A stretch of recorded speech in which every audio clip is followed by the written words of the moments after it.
Bonjour, bienvenue dans cette deuxième vidéo qui traitera de les démarches, les fonctions et les supports d'évaluation, c'est-à-dire les critères des supports d'évaluation. Notons d'abord que chaque évaluation d'apprentissage doit suivre un processus bien déterminé qui va de la planification, l'interprétation et au jugement. La planification, c'est la préparation et la passation de l'évaluation, la collecte de données et la mesure.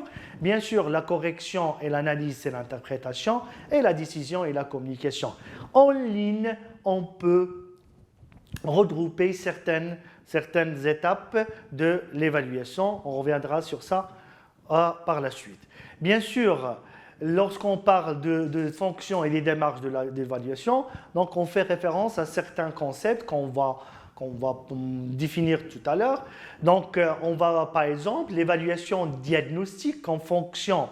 C'est-à-dire l'évaluation diagnostique, c'est une évaluation qui permet d'évaluer les acquis des apprenants. L'évaluation pronostique, c'est-à-dire qui s'inscrit dans le futur et qui permet d'évaluer les prérequis cette fois-ci des apprenants. L'évaluation formative, c'est-à-dire qui s'inscrit dans tout processus apprentissage et qui permet de régulariser l'apprentissage, c'est important. L'évaluation certificative qui permet de donner un certificat, un diplôme à un apprenant. L'évaluation descriptive, la démarche descriptive de l'évaluation, c'est-à-dire c'est une démarche où on ne trouve pas de nom, mais on ne trouve que des descripteurs ou bien des indicateurs. La démarche, bien sûr, sommative, c'est la démarche où on trouve des chiffres d'évaluation. La démarche interprétative, c'est-à-dire on va interpréter un comportement. La démarche interprétative, on l'utilise aussi beaucoup dans tout ce qui est l'évaluation professionnelle, c'est-à-dire dans le concours de recrutement et les entretiens d'embauche. Bien sûr, l'évaluation régularisatrice, c'est-à-dire qui permet de régulariser l'enseignement à apprentissage. Alors, pour créer une activité d'évaluation, il faut prendre en considération certains éléments. Joro, en 2009, il cite toute activité d'évaluation doit prendre en considération 4 grands éléments. D'abord, la culture de l'évaluation dans l'institution, d'accord? Et dans la culture, c'est-à-dire l'évaluation en ligne a une culture bien tout à fait différente de l'évaluation en présentiel et aussi de l'évaluation institutionnelle. Chaque institution crée une culture propre à l'évaluation. Bien sûr, deuxième élément, c'est la posture de l'évaluateur. Donc, quelle posture va prendre l'évaluateur par rapport à cette évaluation? Est-ce qu'il va prendre un écart par rapport à l'évaluation? Est-ce qu'il va s'impliquer un élément qui va s'intégrer dans l'acte de l'évaluation? Bien sûr, troisième élément, c'est le geste évaluatif lui-même, c'est-à-dire, et la compétence évaluative, c'est-à-dire quelles sont les ressources mobilisées pour créer l'activité d'évaluation. Bien sûr, lorsqu'on parle de l'évaluation en ligne, il faut s'intéresser, on a dit que dans la vidéo précédente, c'est dans la démarche APC, dans l'évaluation en ligne et dans le modèle par objectif qui est utilisé dans toute évaluation en ligne, il faut s'interroger sur l'objet même d'évaluation entre le référent et le référé. Autrement dit, lors d'une tâche, on va parler soit de l'évaluation de connaissances, qu'on peut le faire en ligne bien sûr, ce qui se rapporte à des notions fondamentales, utiles, en cohérence, soit verticales. Il faut choisir des verbes d'action adéquat. Et là, je vous fais référence à la taxinomie de Bloom pour bien choisir quel degré on vise de cette évaluation des connaissances. Et bien sûr, choisir la forme du questionnement, qu'il soit des définitions, des questions ouvertes, des questions à choix déterminés ou bien des questions à choix multiples ou bien un schéma à annoter, etc. Ce sont toutes les activités, bien sûr en ligne, dans la plateforme en ligne, on peut les trouver. Parfois, dans l'évaluation, on est dans une tâche complexe et non pas une tâche simple, c'est-à-dire on ne va pas évaluer les connaissances, mais plutôt on va évaluer l'acte qui sera des performances. C'est-à-dire on va essayer d'analyser des documents, graduer les difficultés d'un document et le niveau d'exigence d'un questionnement. C'est-à-dire, dans la taxinomie de Bloom, on n'est plus dans comprendre, dans mémoriser, dans expliquer, mais on est plutôt dans analyser, d'accord?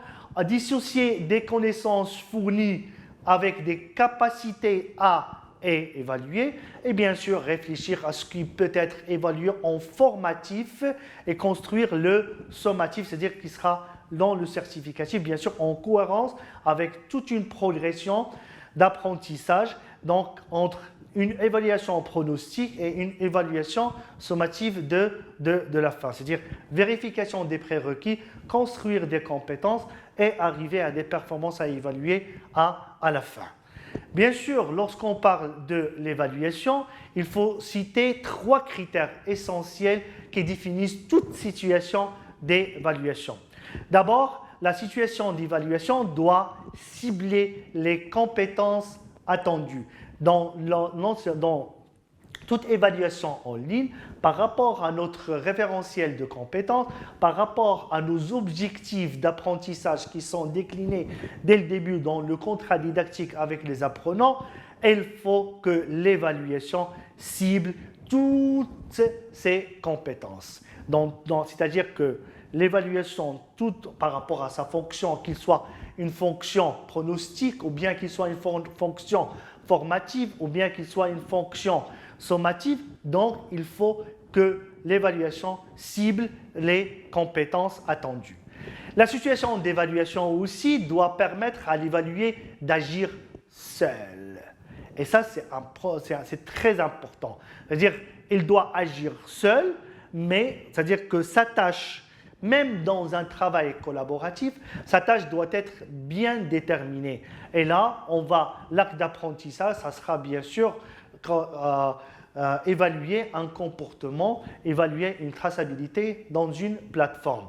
Bien sûr, il doit faire preuve de l'autonomie, la situation doit prévoir des aides en fonction du degré de l'évaluation et bien sûr la situation d'évaluation suppose que l'apprenant n'a pas besoin de guidage tout au long de l'évaluation. C'est-à-dire qu'on va donner à l'apprenant une certaine autonomie et tous les outils nécessaires pour qu'il puisse réaliser son activité d'évaluation. Troisième critère que je trouve aussi intéressant, la situation doit supposer la prise en compte explicitement de la dimension temporelle. C'est-à-dire que voilà aujourd'hui chaque évaluation par rapport à un temps bien précis. Et cette adéquation entre l'activité d'évaluation et le temps, on l'oublie souvent. Et c'est-à-dire qu'il faut toujours paramétrer une activité d'évaluation. Et la performance est là, lorsqu'on va revenir dans la notion, dans le modèle qu'on a déjà entre le modèle ICP, c'est-à-dire le construit, l'induit et la production. Là, c'est-à-dire c'est les stratégies de l'apprenant sont nécessaires pour qu'il puisse réaliser une évaluation dans un temps adéquat. Et là, donc, récapitulons, donc, 3 critères essentiels. Donc, c'est qu'elle doit viser un ou bien la totalité des activités d'apprentissage.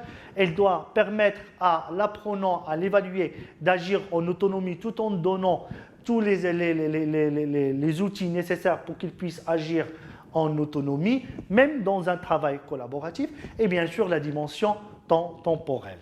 Ajoutons à ça que la situation d'évaluation touche 2 niveaux. Même en ligne, lorsqu'on veut évaluer, on évalue comme objet d'évaluation 2 niveaux.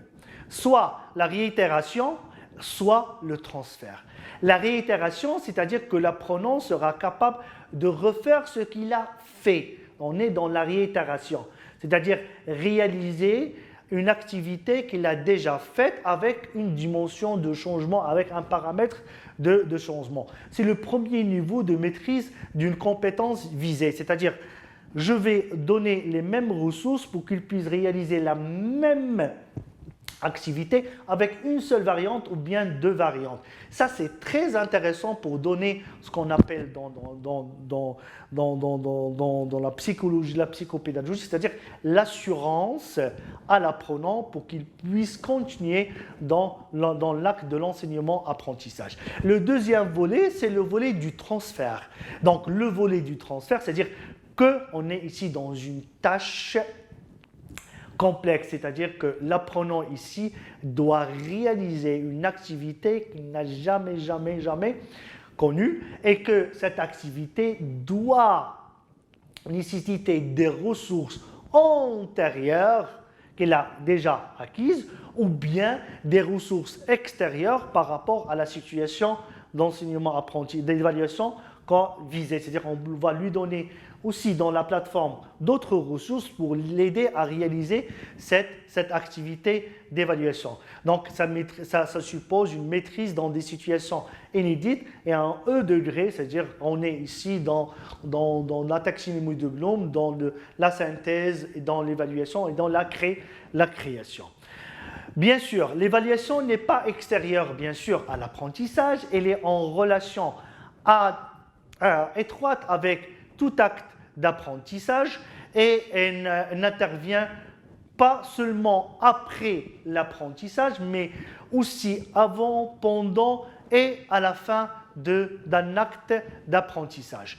D'abord, elle permet, donc lorsque l'activité permet de déterminer, d'identifier le projet par rapport à l'objectif visé, on est dans l'évaluation formative. Lorsqu'il construit et contrôle les dispositifs mis en œuvre pour favoriser l'activité d'évaluation, l'activité aussi de l'apprenant, on est ici dans l'évaluation sommative. Lorsqu'il formule des hypothèses sur le fonctionnement mental de l'enfant ou bien il donne des objectifs d'apprentissage, on est dans l'évaluation pronostic, c'est-à-dire au début pour vérifier les prérequis. Ceci dit que l'évaluation, surtout l'évaluation formative et formatrice, la différence entre les deux, donc l'évaluation formative, c'est une formatrice, c'est une auto-évaluation. Elle permet à l'apprenant d'avoir une métacognition par rapport à son processus d'enseignement, d'apprentissage et par rapport à son évaluation, tout en adoptant une démarche descriptive. On n'est pas ici dans la notation, c'est-à-dire dans le jugement notation, mais on est dans la description, ce qu'il est capable de réaliser et ce qu'il lui reste à réaliser et quelles sont les ressources acquises et quelles sont les ressources qui lui restent pour atteindre une compétence bien précise. Bien sûr, l'évaluation formative, c'est l'évaluation qui a une fonction régulatrice. Régulatrice et pour l'apprenant et pour l'enseignant.